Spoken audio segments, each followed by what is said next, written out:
Ana Payg'ambarimiz sollallohu alayhi vasallamning hayotlik vaqtlarida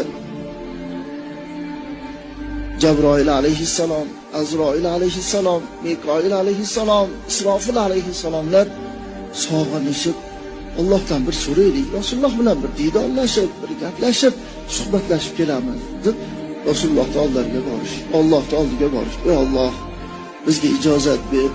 Rasululloh bilan bir suhbatlashib, didorlashib kelsak.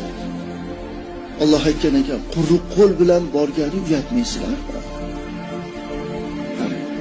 Ular aytgan ekanlar, yo Alloh, har birimizni o'zimizga yarasha sovg'amiz bor. Mayli bo'lmasa bo'lsin. Borib didorlashib, suhbatlashib qaytayotgan paytlarida Jabroil alayhissalom aytgan ekanlar, yo Rasululloh, meni sovg'am bor, qabul qiling. Nima u siz sovg'angiz?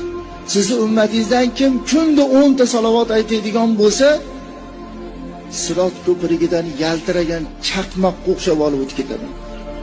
Qaranglar, yaltiragan Sirot ko'pirigi 3000 yillik yo'l, qildan ko'ra ingichka, qilichdan ko'ra o'tkir. O'tishligi jannat bo'lsa, toyilishligi jahannam. Yaltiragan chaqmoqqa o'xshash, chaqmoq charsatganda daqa olib o'tib ketadi. Oyog'i tegib tegmasdan olib o'tib ketadi. Shunda Azroil alayhissalom aytgan ekanlar, "Ya Rasululloh, meni ham sovg'amni qabul qiling." Qabul qildim. Nima sizni sovg'ingiz? Sizni ummatingizdan kim sizga 10 ta salovat aytadigan bo'lsa, men payg'ambarlarning jonini qanday olgan bo'lsam, shunday muloyim